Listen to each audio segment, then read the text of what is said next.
Assalamualaikum warahmatullahi wabarakatuh. Apa kabar sahabat sahur semuanya? Sudah bangun sahur belum? Nah, alhamdulillahirrahmanirrahim, saya Yasir Nenek Ama bisa menyapa sahabat sahur semuanya dalam program Sahur Kompas TV, yaitu Sahur Time. Insya Allah berkah. Nah, saya tidak sendiri, saya ditemani oleh Natasha. Assalamualaikum warahmatullahi wabarakatuh. Waalaikumsalam warahmatullahi wabarakatuh, Yasir. Alhamdulillahirrahmanirrahim, sehat. Gimana sahurnya hari ini? Enak? Alhamdulillah sehat dan juga pastinya enak. Enak, alhamdulillah. Ya, apa kabar sahabat sahur semuanya? Semoga selalu dalam keadaan sehat dan selalu dalam lindungan Allah ya. Amin amin ya rabbal alamin. Nah, ini pastinya kita harus semangat ya untuk membahas lebih lengkap tentang hal-hal yang membatalkan puasa.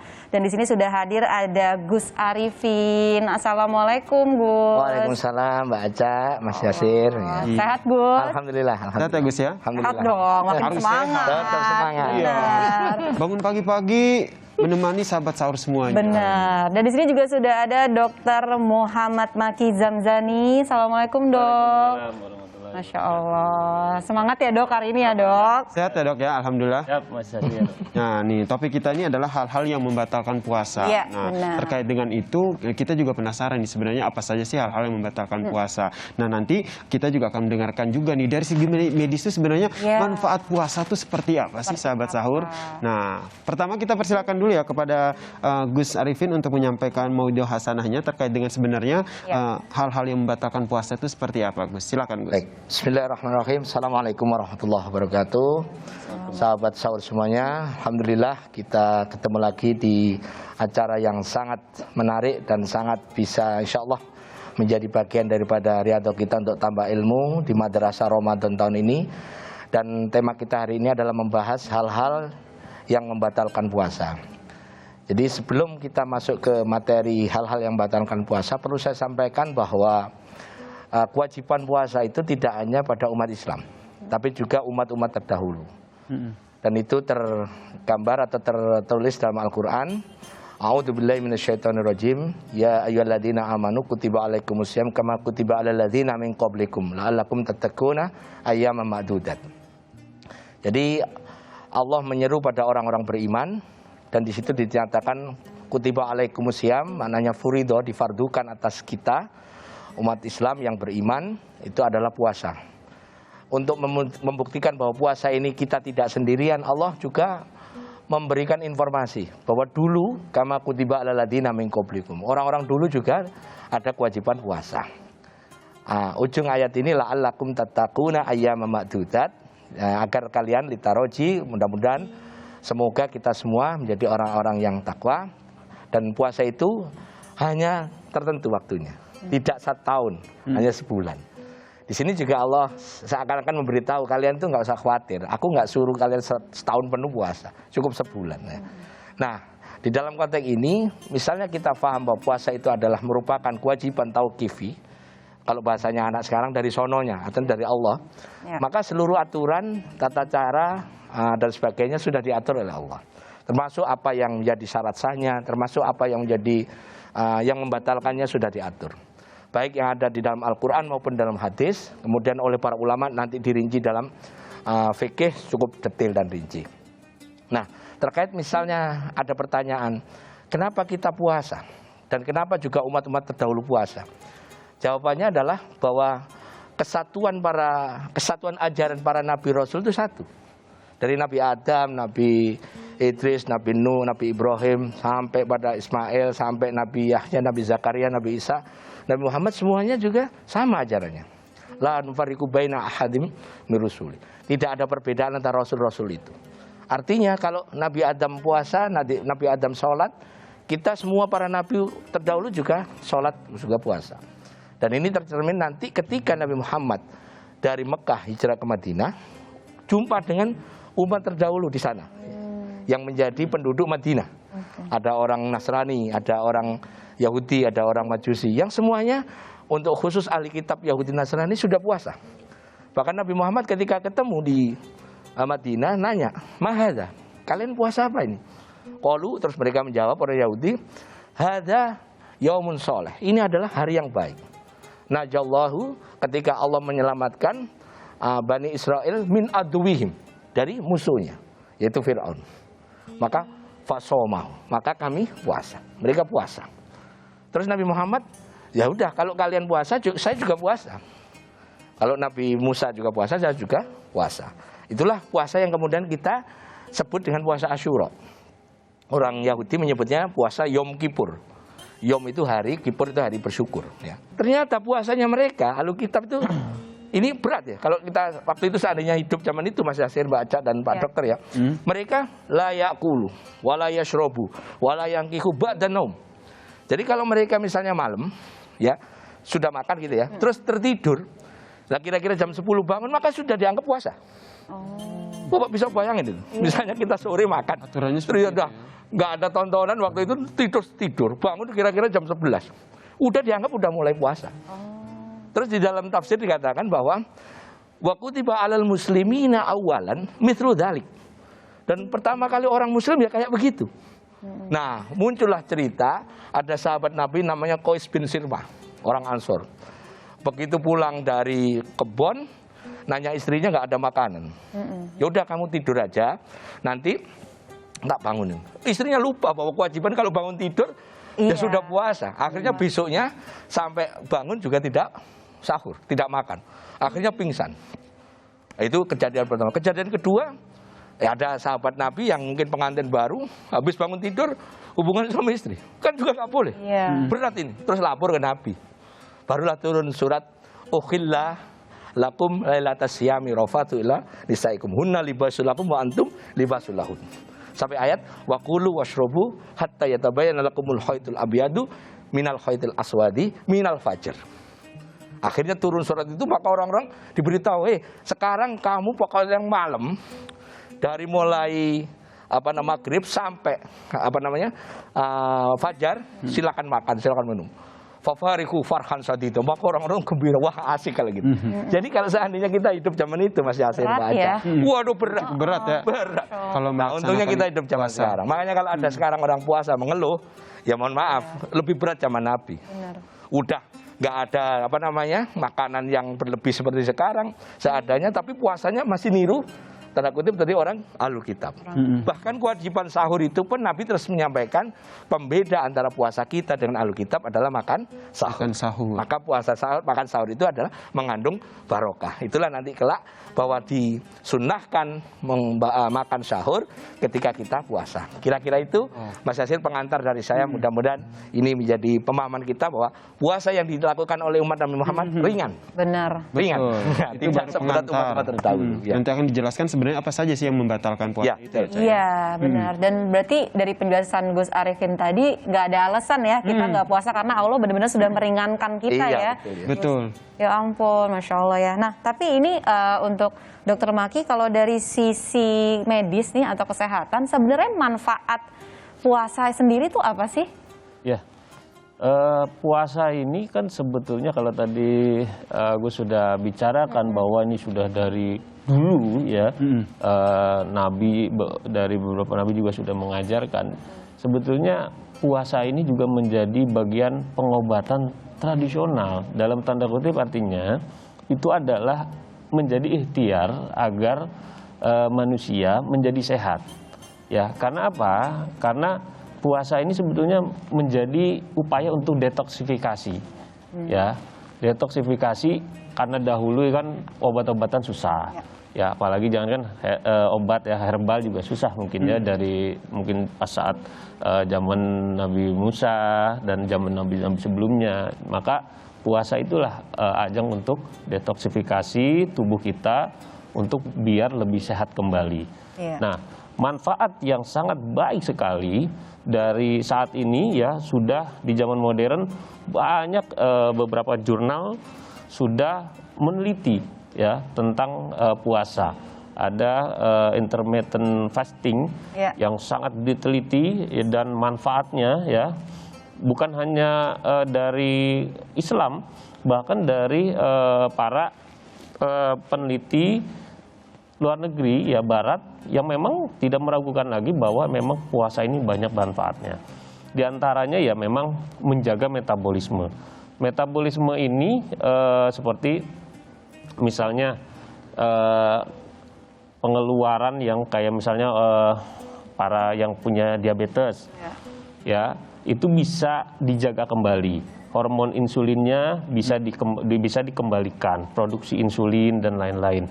Juga para misalnya yang punya sakit mah, ya, yang sebiasanya yang orang-orang sakit mah ini kan ritual makannya nggak beraturan, nggak bener ya. Di puasa ini dijaga ritual makannya ya, dari mulai sahur, kemudian buka pas maghrib itu dijaga ya. Yang penting bagaimana menjalankan puasanya dengan benar ya. Maka Nabi Muhammad mengajarkan kita harus sahur dan buka itulah yang benar. Bukan berarti nggak sahur terus hanya buka saja.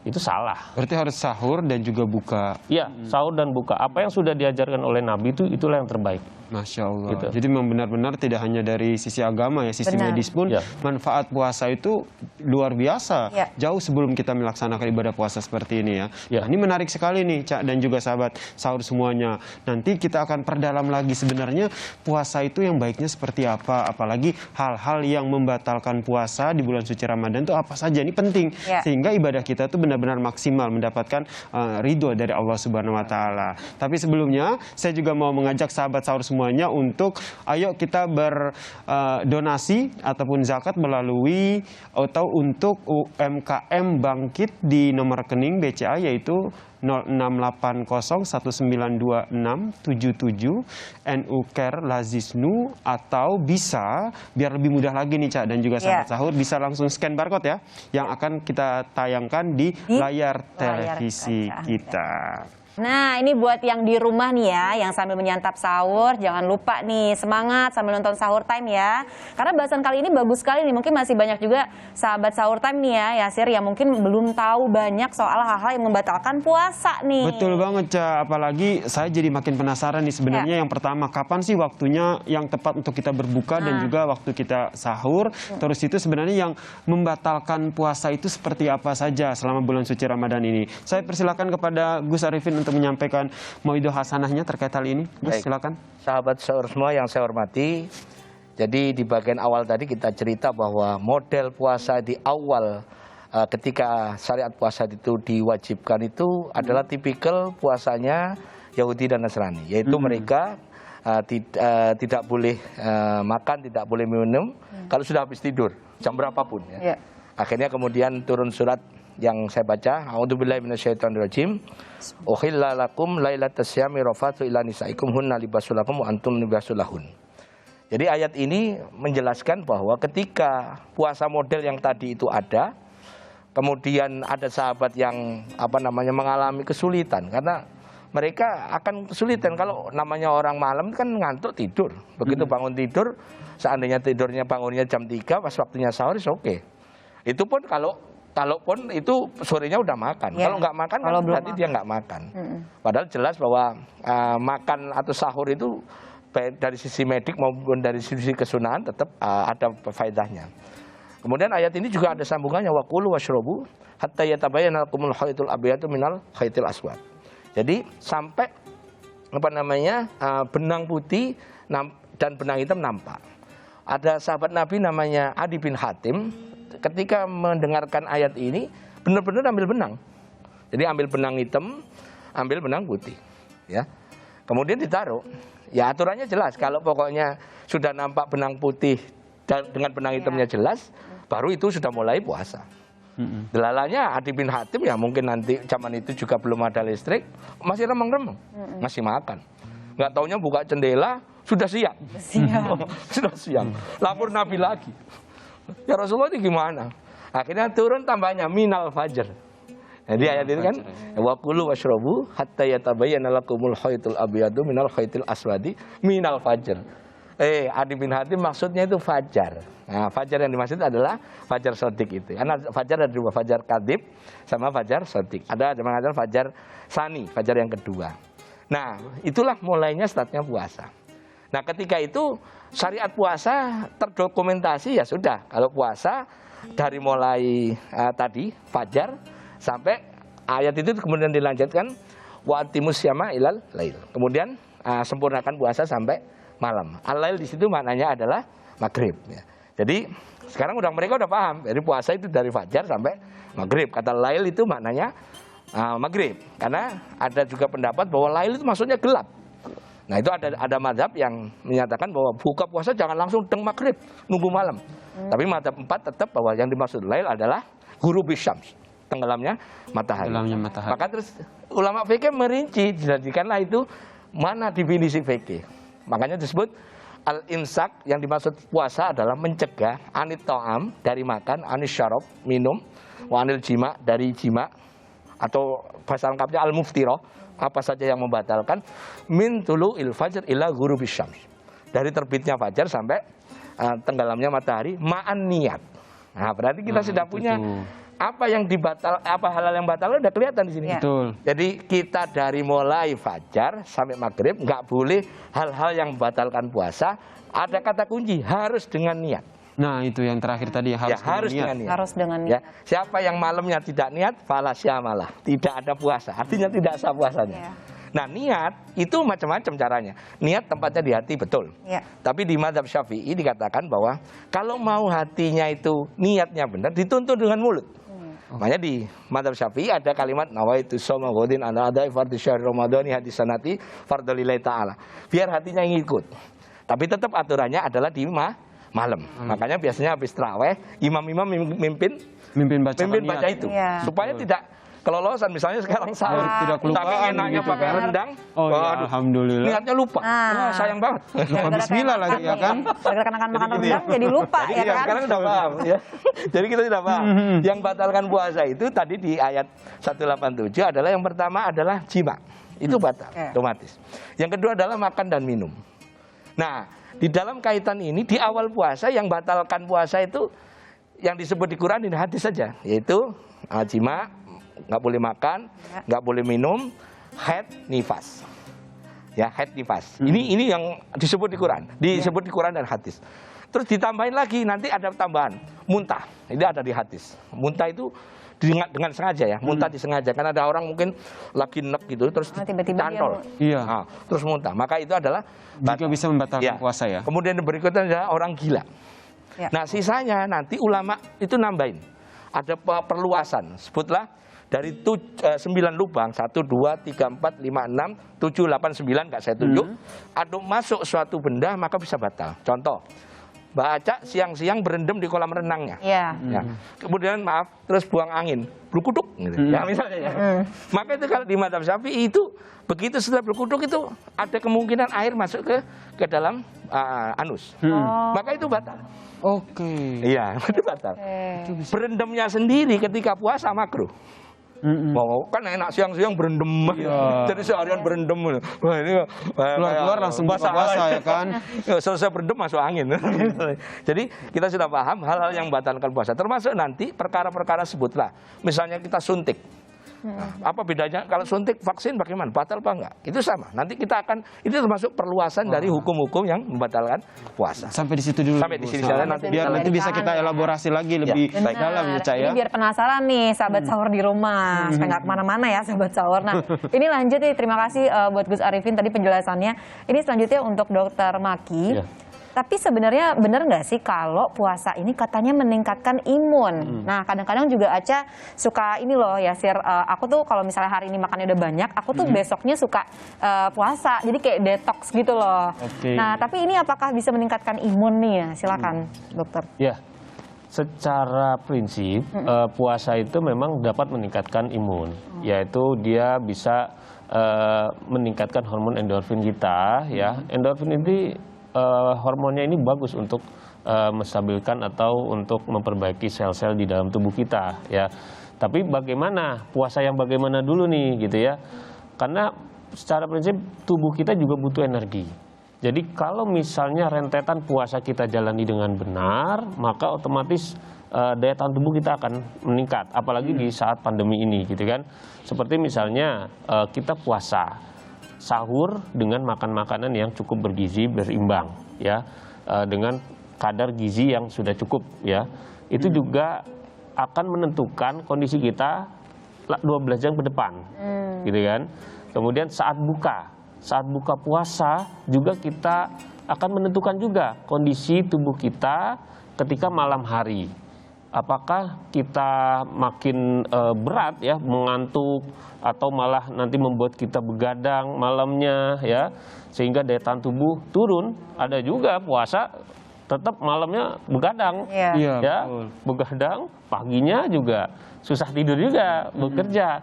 Sama saja itu. Pada prinsipnya puasa meningkatkan, tapi dengan pola seperti makan sehat, kemudian tidur cukup, ya. Lalu kita juga atur pola makan dan gizinya yang bagaimana, ya. Karena tidak ada satupun sebetulnya secara tujuannya puasa itu menyehatkan. Kalau puasa malah berat atau malah sakit, puasanya yang salah. Iya. Di beberapa rumah sakit klinik biasanya bulan puasa di Indonesia itu mengalami penurunan pasien gitu kan ya, hampir mostly ya hampir sehat gitu ya, baik secara sugesti maupun secara fisik gitu. Berarti memang benar kalau puasa itu memang bisa meningkatkan imun asal diimbangi dengan pola hidup yang sehat juga. Dengan pola hidup yang sehat. Nah, ini penasaran juga saya nih ke Gus. Gus, kalau seandainya kita puasa itu kan bisa meningkatkan kondisi imun kita biar tambah sehat. Lain kondisi dengan mereka yang kondisinya sedang sakit nih, sedang sakit, tidak memungkinkan untuk berpuasa kata dokter, tapi yang bersangkutan ingin sekali berpuasa, ingin menjalankan ibadah puasa, apalagi di bulan suci Ramadan. Itu puasanya bagaimana tuh Gus? Sebenarnya kalau secara fikih sudah diatur ya. Mangkan amari dan ala safarin faidatu min ayamin ukhor. Siapa yang sakit maupun sedang safar bepergian boleh diganti dengan hari yang lain. Islam itu mudah kok. Jadi tidak pernah Allah itu memberikan aturan yang memberatkan. Jadi kalau seandainya sakit itu memang sakit yang orang tidak puasa, ya boleh tidak puasa diganti dengan hari lain. Tapi kalau sakit panu, kadas, kurap ya saya kira tetap boleh puasa ya. Artinya kan tidak mematikan itu ya. Betul. Jadi dalam teori itu kalau kita sakit dan sakitnya itu mungkin bisa diharapkan sembuh, mungkin sebutlah sakit yang sifatnya nanti diobati sembuh, maka boleh diganti dengan hari yang lain. Tapi ada sakit yang tidak ada harapan sembuh, maka itu boleh langsung bayar kodok saja, bayar fidyah saja, tidak usah dikodok. Kalau seandainya yang bersangkutan kayak saya nih, tubuh saya tuh kayaknya kondisinya nggak fit untuk puasa, tapi saya ingin puasa. Tapi udah niat ya, udah niat mau berpuasa. Gitu. Apa belum ya? Di fikih itu diatur. Cirinya gini, kalau ada orang yang sakit, terus dia itu sudah tidak bisa wudhu, ya. Tidak bisa wudhu berarti maaf ya kata, kalau dibayangkan di rumah sakit sudah banyak kabel, bukan kabel ya, selang-selang.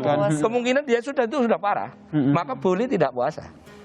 Tapi kalau sakit dong masih siul-siul, masih dipakai puasa, masih oke, puasa saja. Berarti tergantung kondisi. Tergantung kondisi. Nah, nanti yang bisa mengatakan ini sampean kondisinya sakit yang memang berbahaya tadi dokter. Dokter, betul. Iya. Termasuk nanti ketika orang hamil itu boleh puasa apa tidak, dokter. Oke. Sinilah nanti fairnya kita bisa mutusin kita ini termasuk orang sakit atau orang memang pura-pura sakit. Benar. Gitu, Mas. Takutnya malah disengaja ya.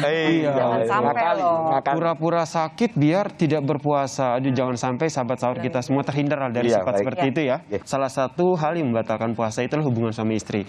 Bagaimana di siang hari? Siang hari ya. Itu harus digarisbawahi. Harus digarisbawahi loh. Ya, sudah saya garis bawahi, Cak. Nah, bagaimana dengan istimna? Terus itu kan ada, kalau di pria itu kan ada namanya mimpi basah. Nah, itu tuh apakah juga bisa membatalkan puasa? Baik. Jadi kalau kita paham terkait dengan tadi ya di depan bahwa hal-hal yang membatalkan puasa itu ada di Quran, ada di hadis, ada juga merupakan perluasan dari hukum-hukum itu ya. Jadi seperti bentuk ikhtiyat atau kehati-hatian dari para ulama. Tadi saya menyebut jima ya. Jima di siang hari itu tanda kutip bagaimana kalau orang walaupun suami atau walaupun sendiri kemudian terus mimpi basah itu ini ada rinciannya. Kalau dia maaf kata memandang lawan jenis, memandang itu sampai timbul syahwat keluar, maka puasanya batal.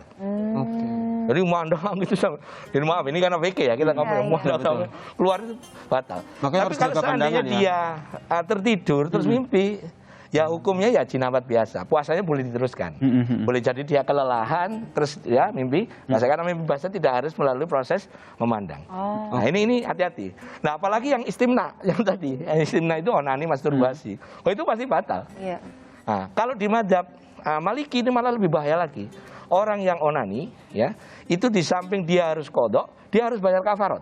Oh, Bayar kafar. Kafar Double itu ya, mirip jima. Iya, Double mirip ya? jima. Ya kafarnya kan urutannya membebaskan budak. Oke, nggak ada budak. Yang kedua adalah puasa syahrain mutatabi'ain. Puasa 2 bulan berturut-turut. Jadi kalau misalnya sudah puasa dapat 58 hari, batal ulang lagi. Berat sekali. Nah kalau itu nggak bisa, baru ngasih makan 60 orang fakir miskin. Hati-hati, makanya istimna ini jangan coba-coba ini ya.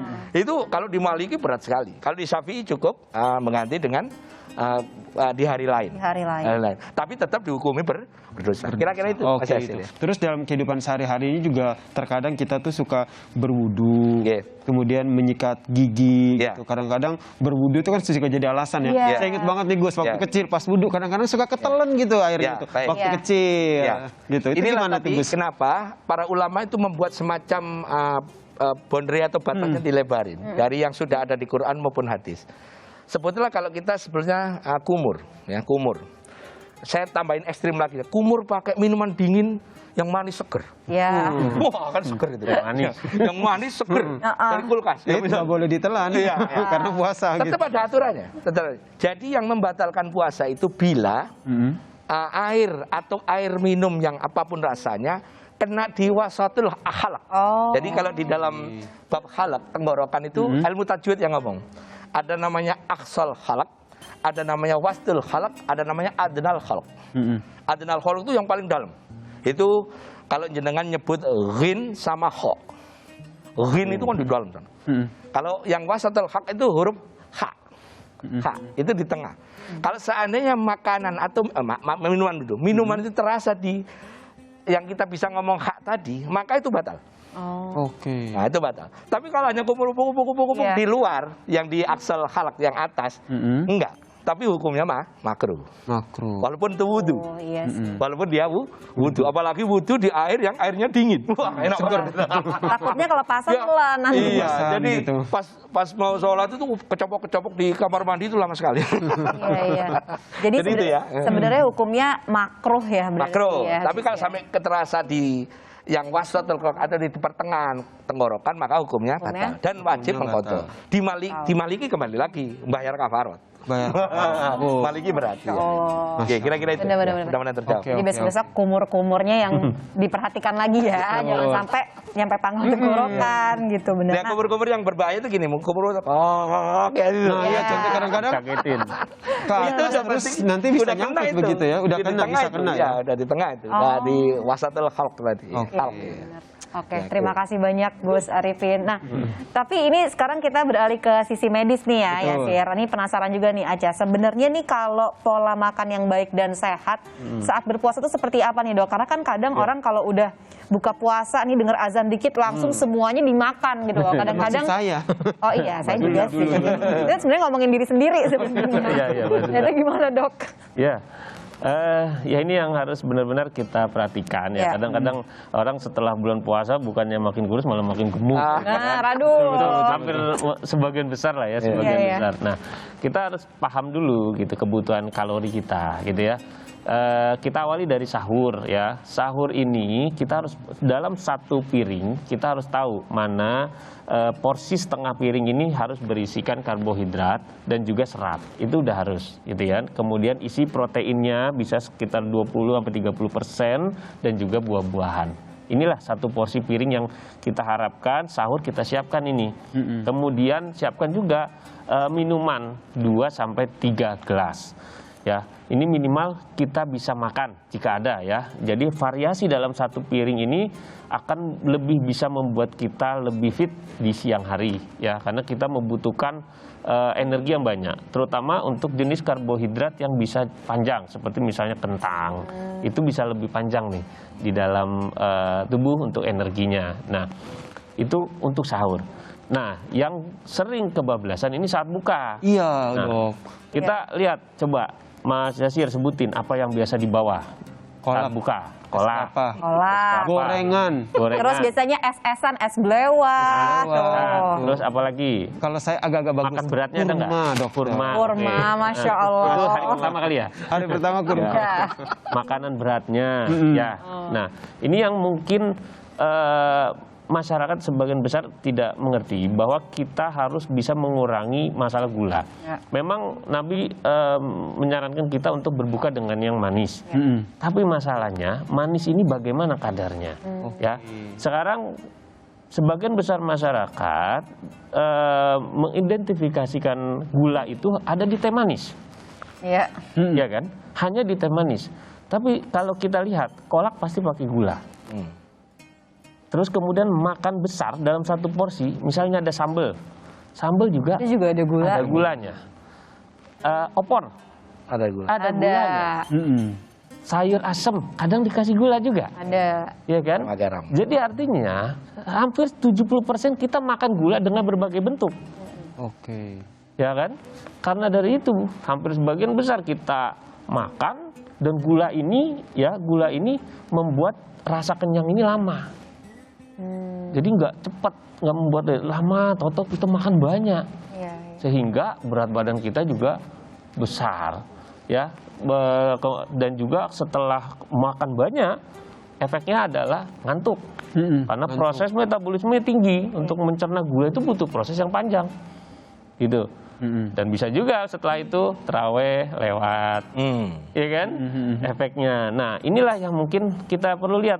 Apalagi gorengan. Aduh. Woi, Tepungnya favorit itu juga saya pakai itu. gula. Tuh. Tepungnya Apalagi juga minumnya pakai gula. es teh manis lagi. Benar. Jadi ya mungkin bagaimana kita mengatur pola makan, kita harus pilih boleh yang manis, tapi dengan porsi yang berbeda. Kita harus lihat 1 sendok takar makan gula, ya itu sekitar 60 kalori, ya kurang lebihnya.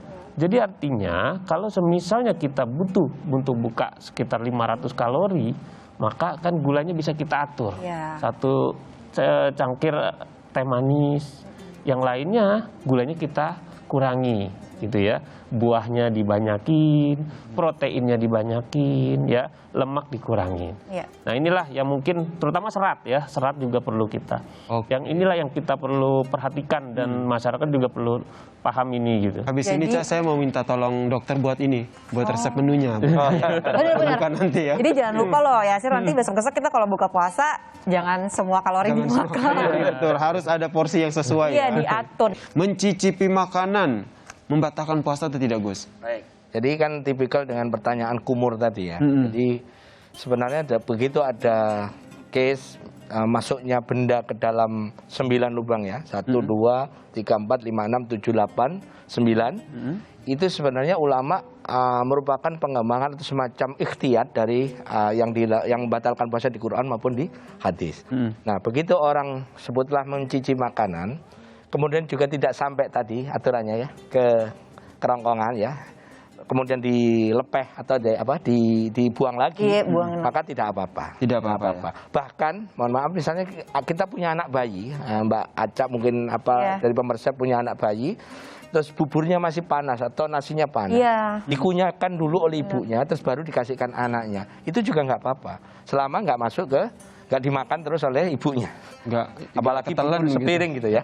Ya itu lain soal tuh. Oke. Itu Takut batal. ibunya hilaf. Jadi kalau aturannya Ibunya jelas, hilaf. pokoknya jangan sampai masuk ke kerongkongan. Jangan sampai Iya. masuk ke Iya. kerongkongan. Nah, kita juga mengajak sahabat sahur nih, Ca, untuk melayangkan pertanyaannya di media sosial @sahurtime_kompas.tv. Jadi ada pertanyaan terkait dengan topik kita hari ini, bisa langsung disampaikan. Langsung disampaikan. Nah, kebetulan nih, Aca, ada beberapa pertanyaan yang sudah masuk di media sosial @sahurtime_kompas.tv. Nah, kita bacakan beberapa di antaranya nih. Yang salah satunya adalah dari @rahmat09. Pertanyaannya untuk Gus Arifin. Gus, bagaimana hukum puasa tapi tidak sholat? Ya, baik. Jadi hukum-hukum ibadah yang taklif atau dibebankan kepada orang mukallaf, orang Islam yang balik berakal itu kan sudah tertentu ya. Sebutlah sholat, puasa, zakat, dan semuanya ada syarat-syaratnya. Jadi kalau seandainya itu kemudian ada orang melaksanakan satu kewajiban, tidak melaksanakan kewajiban lain, tetap ada hitungannya, ya, tetap dihitung oleh Allah. Misalnya orang puasa tapi nggak sholat. Selama puasa, aturannya puasa, syarat rukun puasanya diketahui, terus yang batalkan tidak dikerjakan, ya nggak apa-apa, puasanya diterima. Iya. Nggak sholatnya ya dosa. Nah, gitu aja. Jadi kalau orang puasa nggak sholat ya dia puasa sudah, tapi sholatnya dosa. Ibadah Ya, puasanya jangan tidak dapat, benar sholat. Iya. ibadah puasanya dapat, dosa pahala, dosa Sholatnya ibadahnya berdosa karena nggak berdosa. sholat kan gitu. Iya. Kan biasa tuh Gus. Iya. Habis sahur, Tidur. nyender-nyender, subuhnya bablas. Bangun asar. Kalau Makan itu banyak, itu masih masuk akal Mas Yasin. makan Karena boleh banyak, jadi nanti sisanya diganti dengan bablas. kodok kan. Iya. Ya itu masih bila. Ini memang benar-benar nggak sholat. Yes. Ini benar-benar nggak sholat. Hanya kalau Ramadan puasa ada. Tapi ya ada lah. Tapi kalau ditanya hukumnya ya tadi. Kalau selama puasanya sesuai aturan, syarat rukunnya sudah dipenuhi, syarat yang batal tidak dikerjakan, ya puasanya sah. Oke. Insya Allah ya juga dapat pahala. Iya. Tapi sholatnya yang nggak dikerjakan ya berdosa gitu. Ya aja. berdosa juga. Iya, gitu aja ya. Terima kasih. Mudah-mudahan buat kita Terima kasih banyak. semuanya kita jawaban kerjakan. pertanyaan. Yang Amin, kewajiban amin. kita kuat. Benar. Nah, tapi ini Aca juga mau nanya nih ya sama Dokter Maki nih. Nah, ini kan Dokter Maki sebagai Satgas Covid NU nih. Nah, ini sebenarnya kalau tadi kan Gus Arifin sudah menjelaskan mencicipi makanan nih. Nah, tapi kalau apakah vaksin atau kayak seperti tes antigen, terus juga swab PCR saat berpuasa, nah itu membatalkan puasa atau tidak sih Dok sebenarnya? Ya, kalau dari beberapa informasi yang saya dapat dari Lembaga Basul Masail di NU sendiri, kalau untuk vaksin ya karena memang tidak dimasukkan melalui lubang yang menganga ya, tidak seperti mulut ya, tapi kan kita di deltoid atau di bahu ya, itu diperbolehkan. Hanya saja ya mungkin apakah bagaimana kita persiapannya ketika divaksin saat puasa. Misalnya kan ada psikologinya atau istilahnya sugesti ya. Waduh, kalau divaksin puasa saya takutnya lemes, takutnya bagaimana. Sebetulnya nggak ada masalah gitu. Secara psikis ketika vaksin saat puasa nggak apa-apa, vaksin saja. Tidak membatalkan puasa dan juga tidak mempengaruhi kondisi tubuh secara drastis, tidak. Tapi jika setelah vaksin ada kondisi misalnya dia tiba-tiba muntah atau mual ya, mungkin itu hanya sebagian kecil, maka mungkin itu akan ada penanganan yang berbeda. Tapi secara umum insya Allah tidak ada apa-apa. Dan selama dia tidak punya penyakit yang kronis, yang terkontrol, nggak apa-apa. Laksanakan program pemerintah untuk vaksinasi ini. Juga untuk misalnya tes PCR atau antigen ya, misalnya untungnya di mudik dilarang ya saat ini ya. Tapi kita misalnya untuk lakukan screening dan itu perlu gitu ya. Ketika dimasukkan kapas ke dalam ini tidak masuk kalau tadi Gus Ali bilang sampai makrot gitu ya, huruf H, enggak. Karena ini hanya sampai pangkal atau masal mahal ya dari hidung itu sendiri, tidak sampai masuk ke dalam. Jadi diperbolehkan antigen maupun PCR ya, melakukan swab. Dan nggak usah takut gitu kalau memang urgensinya sangat penting sekali untuk lakukan diagnosis COVID atau tidaknya gitu. Ya. Terima kasih banyak Dokter Maki, penjelasannya sangat jelas ya.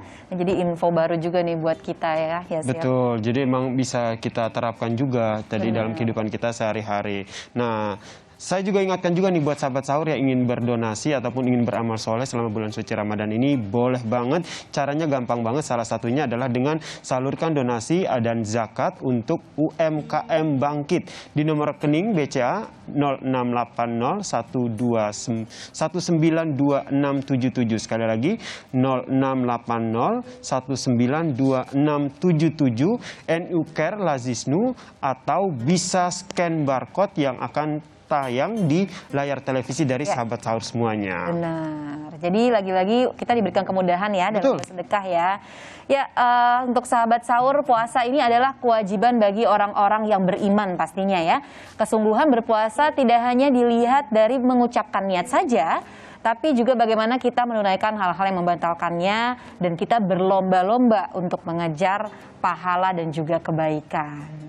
Nah, alhamdulillah kita sudah membahas mengenai hal-hal yang membatalkan puasa di Sahur Time episode kali ini. Semoga tadi apa yang disampaikan oleh Gus Arifin maupun Dokter Maki ini bisa bermanfaat untuk kita semua dan bisa kita terapkan dalam kehidupan sehari-hari, terutama di bulan suci Ramadan ini. Terima kasih buat sahabat sahur yang telah menyaksikan Sahur Time. Semoga menikmati sahurnya dengan lancar, aman, dan insya Allah puasanya lancar sampai waktu berbuka nanti. Kalau begitu, saya Yasir Nene Ama dan saya Natasha Rizky. kita pamit undur diri dan kita tutup dengan sama-sama mendengarkan doa dari Gus Arifin. Silakan Gus. Silakan. Baik, sahabat sahur semuanya. Jadi mungkin ada satu quote penting terkait dengan puasa ya, yaitu ketika kita menjalankan suatu kewajiban ibadah, itu tipsnya bahwa yang wajib itu jangan tidak dikerjakan. Artinya harus dikerjakan ya. Yang wajib harus dikerjakan. Yang batal harus ditinggalkan. Kalau ini ujung-ujungnya sudah dipegang, insya Allah ibadahnya sah. Yang tengah itu pasti makruh atau sunnah atau mubah. Itu poin pentingnya hari ini. Maka hal-hal yang batalkan puasa, sahur time sahabat semuanya, harus sudah paham, dan mudah-mudahan puasa kita menjadi puasa yang diterima oleh Allah Ta'ala.